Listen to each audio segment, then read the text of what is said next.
Dear Texylvanians, we have come to the final impact stage session of day one at Texylvania. It's been an amazing ride so far. The next panel, the next keynote will be about personalized evidence-based mental health treatment in the context of technology, hosted by Regina Maria. It is my honor to introduce our esteemed speaker, a renowned expert in the field of clinical cognitive sciences and technology-based psychology, who plays a pivotal role in shaping the future of education and research, to share the final keynote. Please welcome to the stage Professor Daniel David, who holds the distinguished position of Professor of Clinical Cognitive Sciences at Babeș Bolyai University, adjunct professor at the Incarn School of Medicine at Mount Sinai in New York, and director for research at the Albert Ellis Institute in New York. Let's give him an applause. Welcome.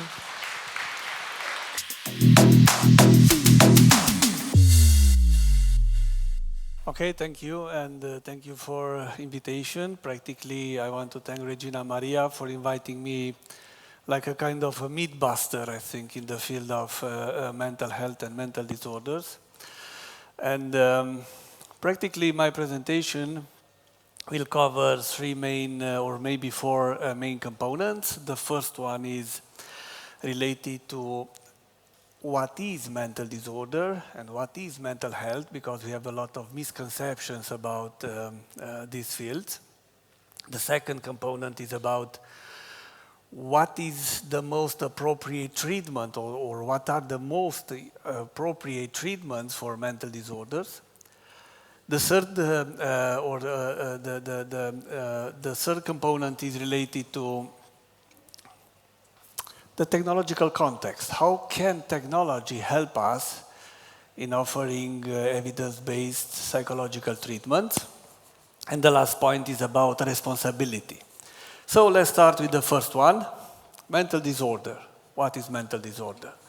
Simply said, we talk about mental disorder when we see changes, modifications in our emotions, in our cognitions, and in our behaviors. And very importantly, those modifications will generate distress.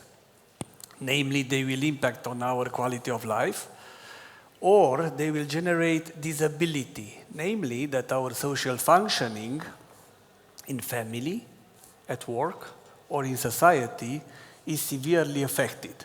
So, if you really want to say that someone has a mental disorder, it means that you will see those modifications, and you will see, as I said, distress and or disability. And right from the beginning, we should say that we should attack a misconception in the mental health field. So not everything which is negative from a psychological point of view is related to mental disorder. For example, sometimes it's pretty normal and helpful to be very sad. If you lose something, being sad is very good. The mental disorder part will be maybe being depressed. But being sad might be a very healthy component if you lose something. At the same time, when you face a dangerous situation, when you face danger, it's normal to feel concerned. It's abnormal to feel depressed or panicked. At the same time, if you lose something which is very important for you, if you are treated unfairly, it is very healthy to be annoyed, maybe very annoyed. It's not very healthy to be angry and aggressive.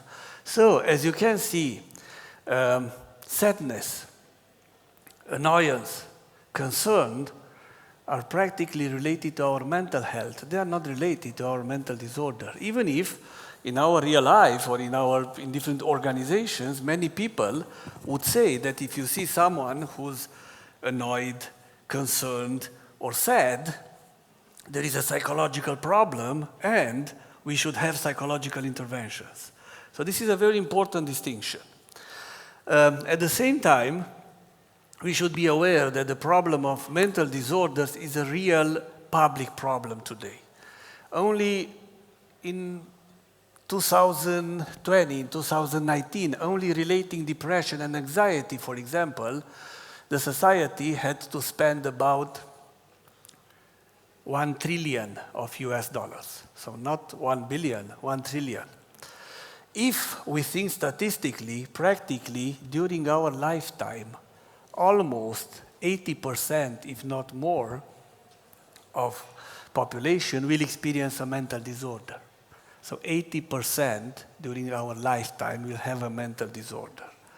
During one specific year, about 1 in 4 or 1 in 5 persons will have a mental disorder.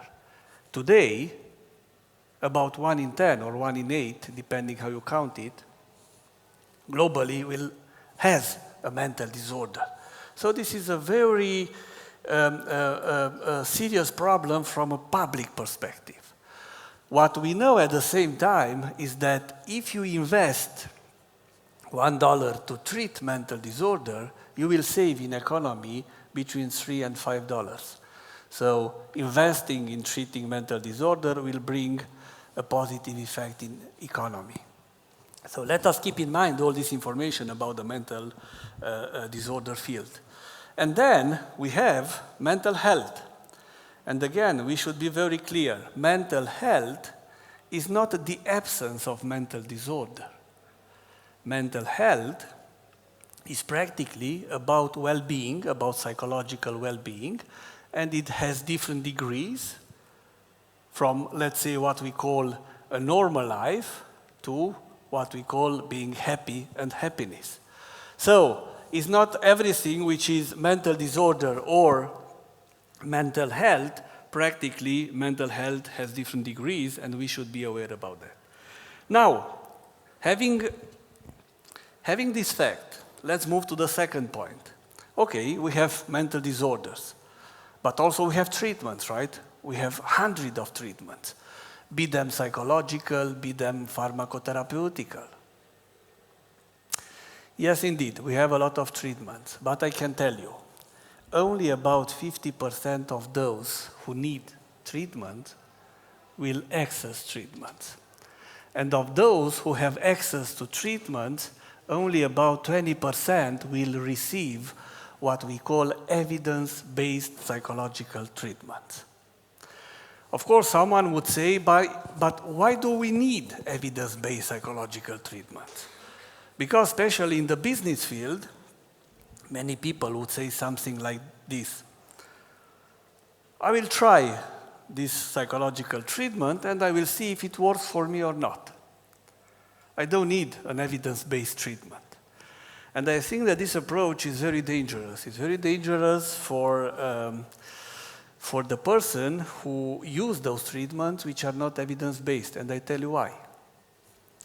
If you use a non-evidence-based treatment, practically, in that time, you don't access an evidence-based treatment. So practically, you lose an opportunity for good treatment. At the same time, you lose money, because most of the time you have to pay for those treatments. And this is very important, you are at risk, because if the treatment is not evidence-based, it might generate more negative consequences than positive consequences. So it's not so easy, and it's not so clever to say, look, I have an umbrella of spirituality, and I will try different kind of approaches for my psychological state. Be careful, because under that umbrella, you could harm yourself and you could harm the others rather than doing good, even if your intention is a good one. That is why my call, as I said before, is for not for any treatment, is for evidence-based treatment, meaning that we have data that those treatments work, and we have data that those treatments are safe for those who use them. So keep in mind that we have evidence-based treatment, they work, and they are safe. Now let's go to the third point, technology. What is the problem, however, with the evidence-based treatments? The problem with the evidence-based treatments, a major problem, is that they are not easily accessible. So practically, if you want to have access to evidence-based treatments, you have to find psychologists or psychiatrists who are really trained in what we call evidence-based treatment, and they should be accessible. And sometimes you cannot provide those conditions.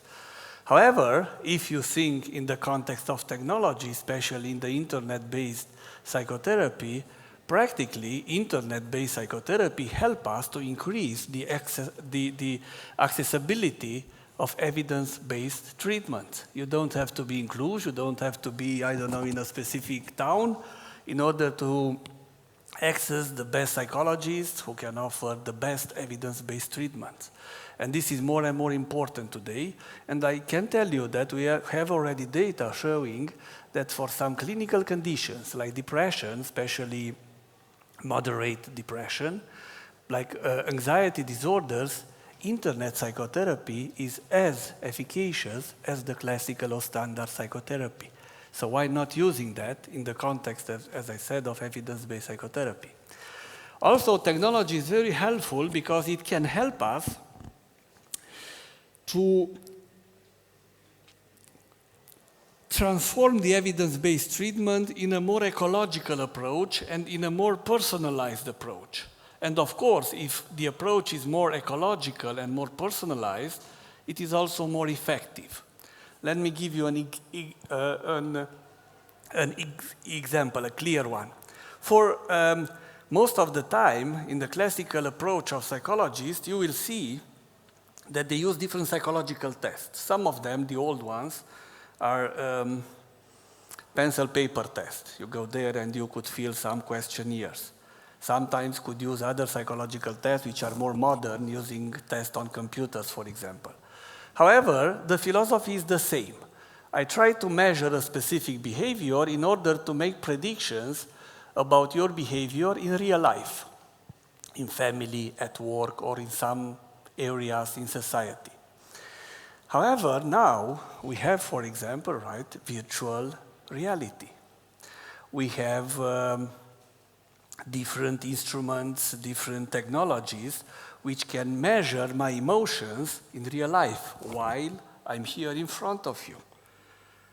Those technologies could measure not only my subjective state, they could measure my behavior, the rate heart, for example, and so on. So everything could be more ecological in this approach, and using this ecological approach, I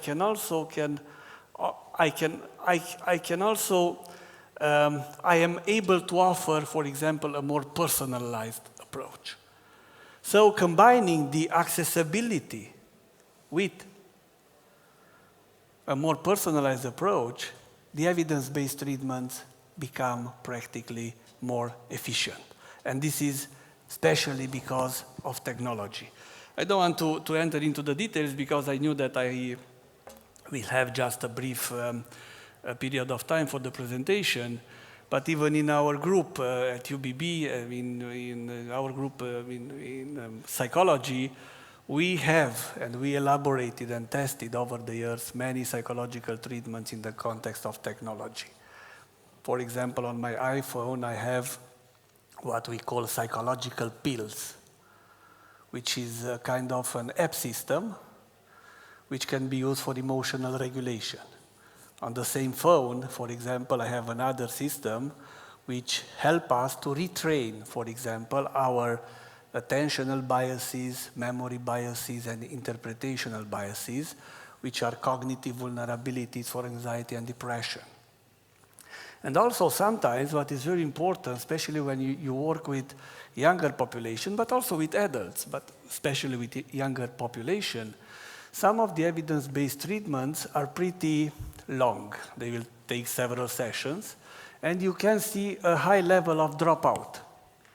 So practically, those who will like to have access to the treatments do not stay in treatment long enough in order to get a positive effect. That is why what we tried to do, for example, was to combine psychotherapy, evidence-based psychotherapy, and gaming.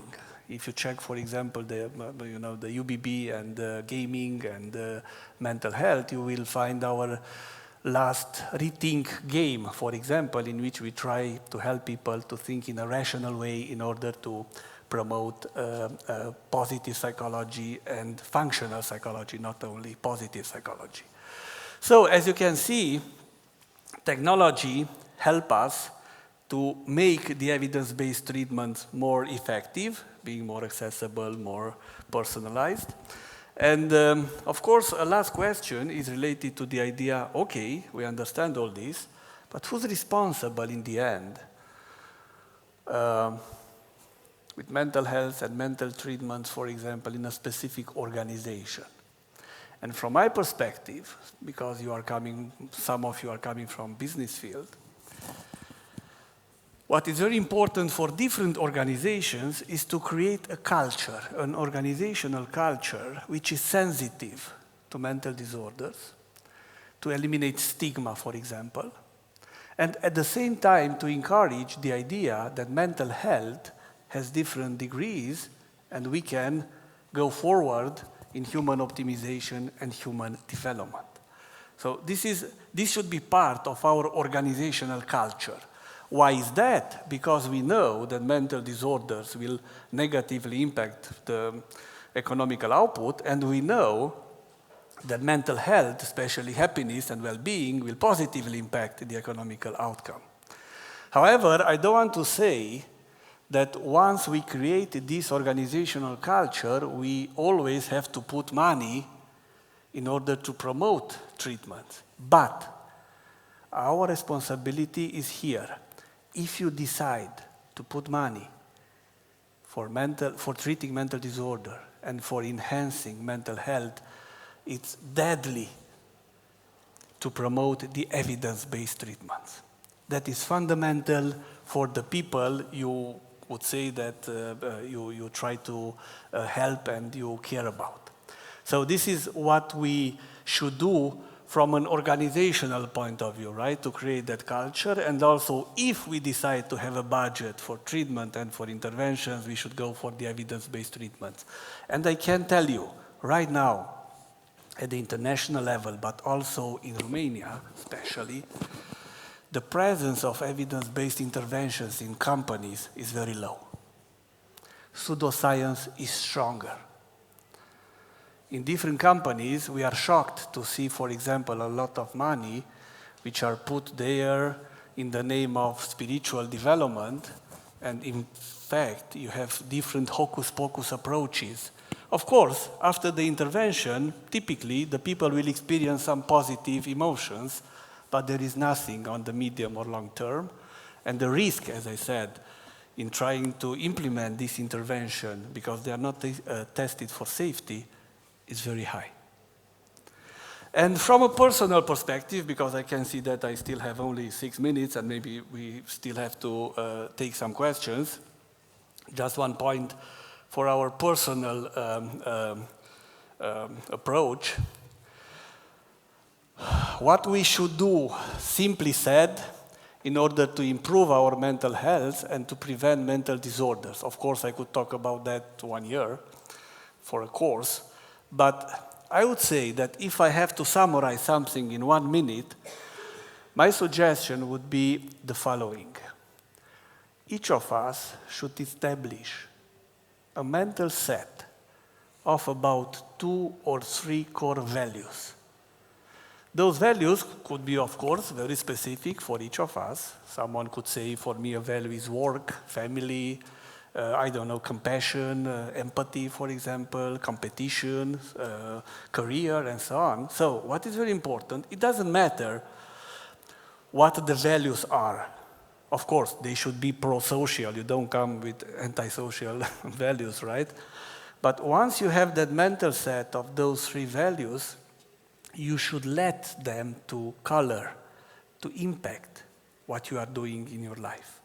Because we already have hundreds of psychological studies showing that persons, individuals who are aware about their value, about that mental set comprising those 3 values, and implement the values in their behaviors will have a very important subjective experience in life, meaning that they have in life meaning and sense.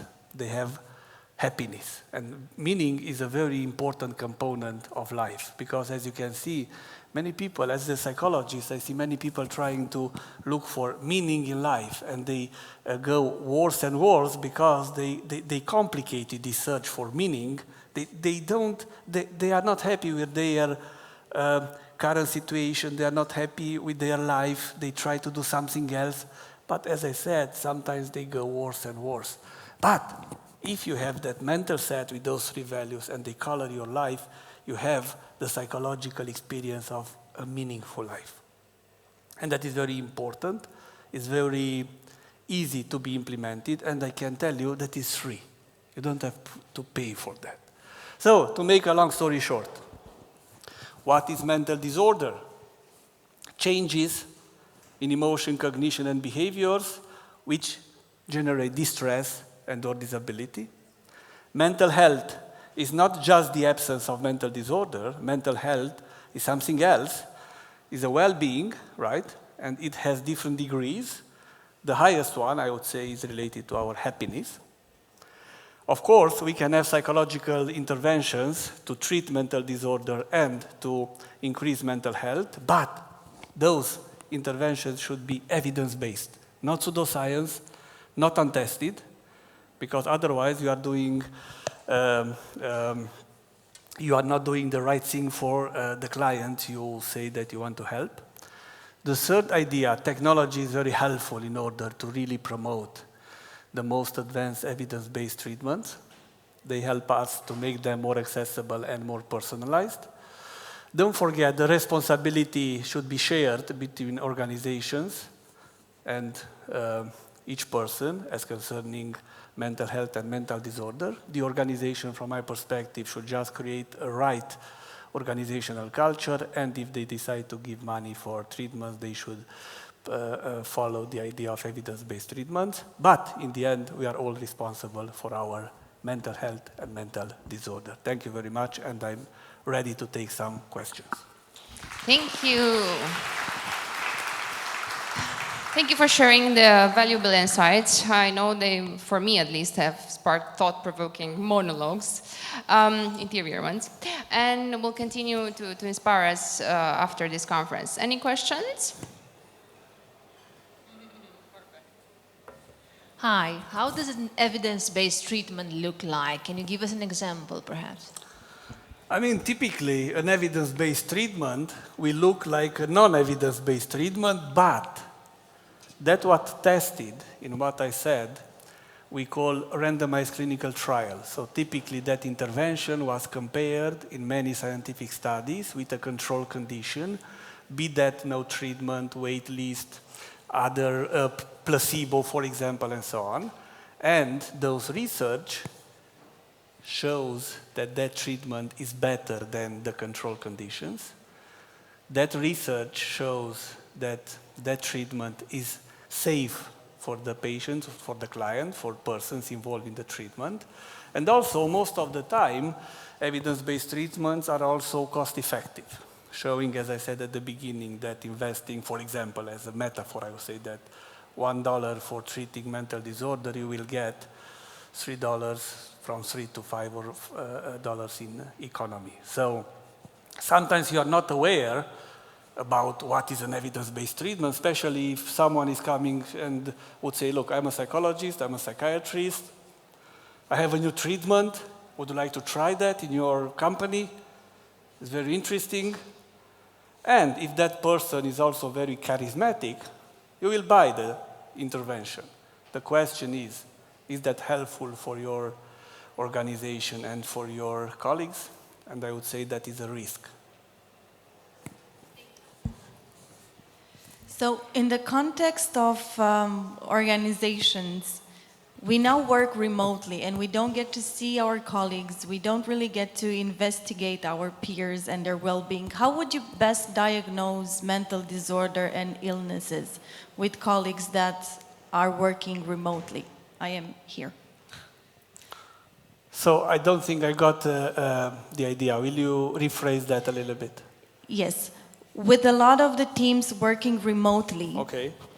how would you best investigate mental disorders if you would have a role in HR or management and would want to provide care for those people, but they do work remotely and Yeah, distributed in many locations? As I said, today I focus my presentation on evidence-based treatments, but also, that could be another topic, we can talk about evidence-based psychological assessment or evidence-based assessment. And we already have many instruments which are offered online, for example, by which we can measure mental health states and different kind of changes in behaviors, emotions, and cognitions, as I said before, in order to be able to have an assessment online. It is not necessarily to be a face-to-face present. And this is what I would do. Typically, if we take into account that idea of organizational culture, which is sensitive to mental disorder and to health, I would have a system of psychological tests, as I said, not necessarily in the classical version. They could be organized in a more modern way in the context of technology, and I would measure that longitudinally in a periodic way so that I can see what is happening in my organization, and I could see major changes which would prompt me, for example, to do something, to have an intervention and so on. So I think that the evidence-based assessment is strong and it could be offered online. That is not a problem. Thank you. Any more questions? I have, oh,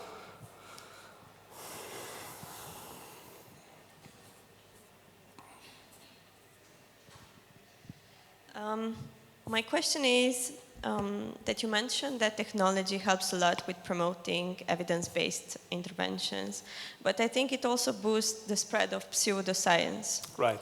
And then, as it's really easy today for anyone to promote whatever they want and they can gain a lot of attention from all over the world, how can technology help us in fighting pseudoscience and keeping people away from dangerous practices that they could start to believe in? Well, you are right. I mean, technology is also a very good environment for pseudoscience, fake news, we all know that. That could be another discussion, but I would say, for example, that the easiest way would be to use technology, especially to use the internet, for example, and to use social networks in order to promote the guidelines for different disorders in association to evidence-based treatments, because we already have them. For example, we already know that for ADHD, for depression, for anxiety, for eating disorder, for other kind of mental disorders, there are some treatments which are already validated. But many people are not aware about that. They have to go on the website of NICE guidelines in UK or on the website of Department of Health in United States in order to check what is happening. Those should be disseminated online, and we should discuss about them in social networks. And why not, when someone is coming with pseudoscience approaches, to think and to ask those 2 or 3 key questions. Do you have evidence that it works? Do you have evidence that this is safe? And what is the cost effectiveness? This is a more complicated one. I would put only the first 2. And I would stimulate discussions regarding those 2 aspects. This is what we can do at this moment. Thank you. Okay. thank you. Okay, one final question. Where do we draw the line? I mean, maybe I'm not comfortable with the employer having so many info on my mental health. Because at some point, maybe that could backfire. Maybe the company policy will change in 2 years' time. I think that this is up to you. What I would do from an organizational point of view, I would keep as I said, an open organizational culture supportive for promoting mental health and helping clients or employee in case of mental disorders. But always I will try to assure the idea of a confidential process. And in the end, it is your final decision as an individual if you want to access the treatments through your organization, or you would like to go and access the treatments outside of the organization. We don't depend on our organization, and as I said, we shouldn't depend on that. But I think that the organizations could be helpful in promoting that idea that mental health is important and we should promote mental health. So this would be my brief answer to this complicated question.